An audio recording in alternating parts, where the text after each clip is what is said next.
What is up, YouTube? Hi. Giving honor to our Lord and Savior Jesus Christ first and foremost. Always. My name is Marcus. I'm Christian. And this is Marriage for Dummies Reacts. And today we got a request from Andrew Englehart. Now it's going to be Alan Jackson reveals he has degenerative nerve condition. Yes. All right. Go down, like, subscribe, and we love you. We do. God bless you. What? Nothing. It's cute. You can't laugh I at think a it's black adorable. man reading. I think it's cute. If he can't read right, I think it's cute. So racist. Mm-hmm. All right, let's get to it. So, first of all, this is pretty sacred space for country music, and I know you were on this stage before. What's it like to be here on this stage? Well, I mean, this is like I think I said the day they put me in here that this was for a country singer and songwriter. It's just top of the mountain. That's what it is. It's hard to believe that I'm part of this. Yeah. And it does, there's something about walking in here where you can feel that. You can feel like that it's almost the holy place for country music. When you were little, did you always want to do this? Could you imagine, you know, being in the Hall of Fame and having all these years performing? Oh, no way. I had no idea. I just grew up, you know, real rural and in a small town, and I really didn't have any thoughts of even singing or how you could even do that. You know, there wasn't a lot of live music around our little town, and just kind of church stuff is what I grew up on. Mm-hmm. Hey. I read something you just said in an interview that I liked so much. You said you love performing because you can hear everybody singing your music, and this is your quote. You said, you know that your music has really touched people.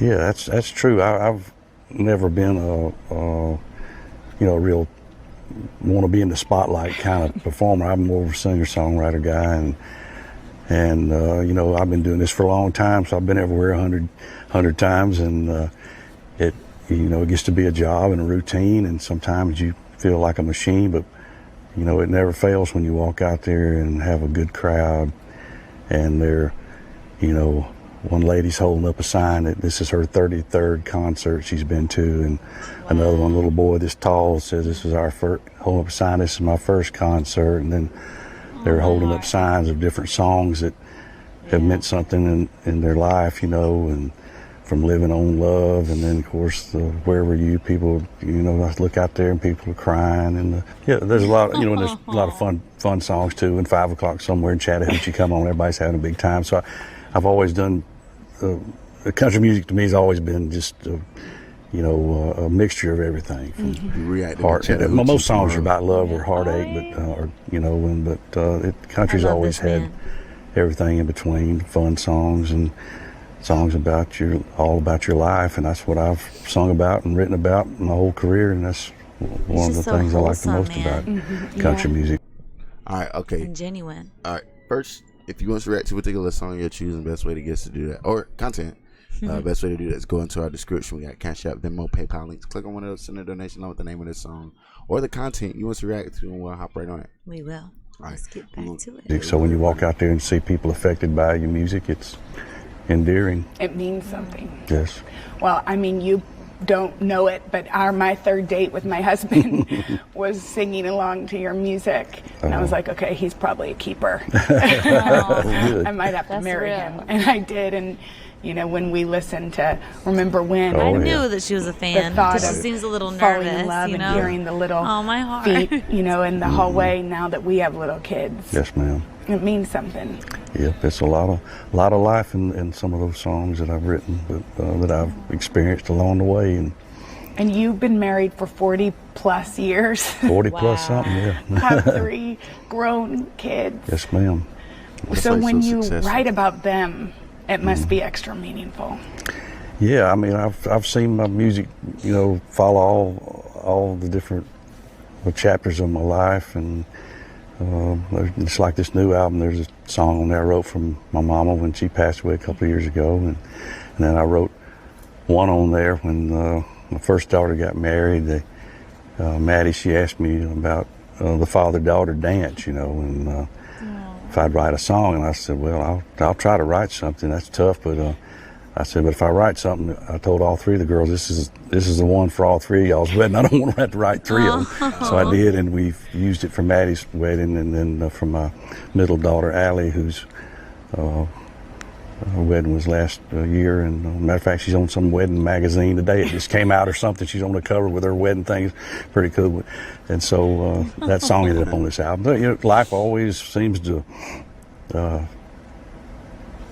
bring something around that I want to write about that makes sense, and a lot of times it's a subject that other people have lived and relate to. Yeah. Is it true that you still get nervous when you get up on stage to perform? Do you still get the butterflies, or you're used to it? I'm not as bad. I mean, I was pretty shy when I first kicked all this off, and I hadn't done much in my life like that, but so I was nervous, and I still am. I still am more self-conscious, I guess, than nervous. I guess I've always been that way, just, walking out there in a spotlight on you. I've never, I guess some people love that, I've never felt that comfortable up there, and so yeah. What do you do? How do you face it? You just do? Yeah, I guess I've just learned to get through it, and I think, with music, it's somewhat easier because you know what you're going to be doing. You're singing this song. If you can remember the lyrics, you're doing. It's kind of a routine. But if you had to go up there and just talk, I don't know if I could do it as well. Yeah. Aww. Yeah, I feel like the music is what brings us all together. You we're here to talk a little bit about a recent diagnosis. Yeah, actually, it's not recent.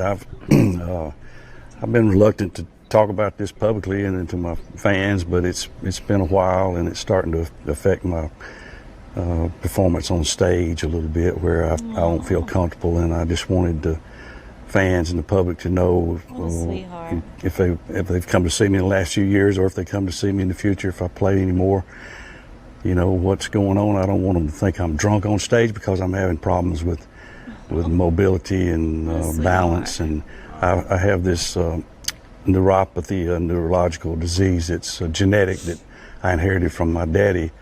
It's called CMT, ironically enough, because CMT was the big part of my career. I made more music videos than anybody in the industry. Ironic. But anyway, that's the name of it. That's abbreviation for the doctors who discovered it or whatever years ago. But it's a degenerative nerve disease that affects your nerve and muscles in your extremities, your legs and your arms and hands, and it's so it gets worse as it goes along, and there's no cure for it, and they still haven't found. My daddy had it, and we realize now that my grandmother had it on his side, and my oldest sister is 10 years older than me, has it, and she's doesn't get around too good now.